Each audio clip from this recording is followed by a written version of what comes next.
के अंतर्गत अष्टमी के दिन इससे ज्यादा पुनीत अवसर कुछ हो नहीं सकता। और मैं समझता हूँ कि देवी के ये 9 दिन परंपरा मान्यता संस्कारों के अनुसार और सनातन मान्यताओं के अनुसार सबसे शुभ दिन होते हैं। इसमें किया हुआ काम आदरणीय अग्रवाल साहब जैन साहब कभी असफल होता ही नहीं है।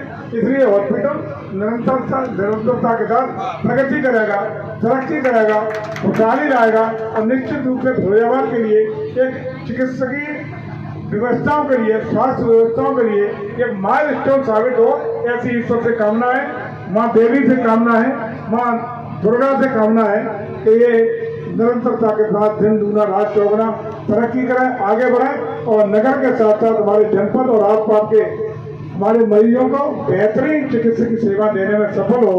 लेकिन एक गुजारिश जरूर करूंगा, गरीबों के लिए कुछ कृपा जरूर करें। जब कोई गरीब आए तो उनके लिए कुछ कृपा, कुछ कंसेशन, कुछ रियायत जरूर रखना।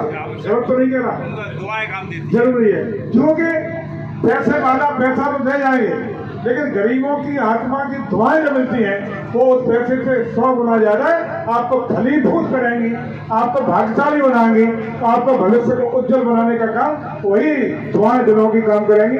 इसलिए आप लोग जरूर उसका ध्यान रखिएगा, गरीबों की दुआएं लेते रहना। इसी आशा विश्वास के साथ मैं पुनः आप सब लोगों को बहुत बहुत सफल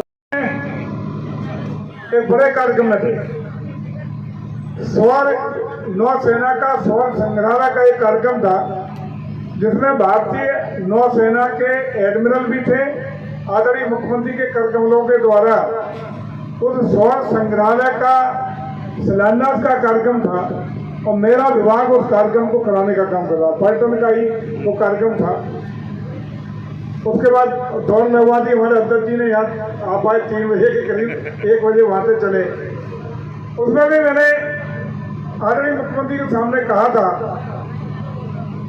तो माननीय मुख्यमंत्री जी, मेरे पास एक बार मंत्री के रूप में स्वास्थ्य विभाग रहा, एक बार सिंचाई यांत्रिक रहा। जब शुरू में आपने मंत्री बनाया तो हमारे सारे लोग ये कहते थे, कान दे दो पर्यटन संस्कृति, यही था।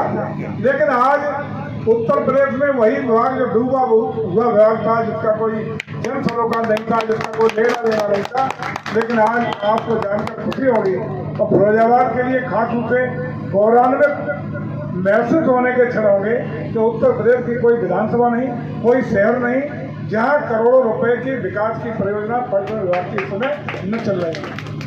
कोई ऐसा शहर नहीं।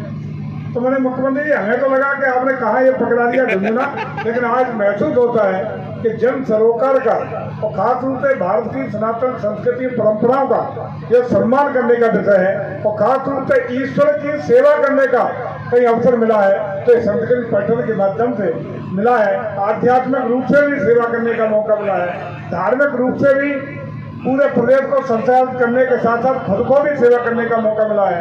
इसके लिए मैंने मुख्यमंत्री जी आपको बधाई। बड़े भाई, अरे बिना आपका क्या होगा, इधर आओ, यहाँ, अरे यहाँ आ जाओ, यहाँ आ जाओ ना।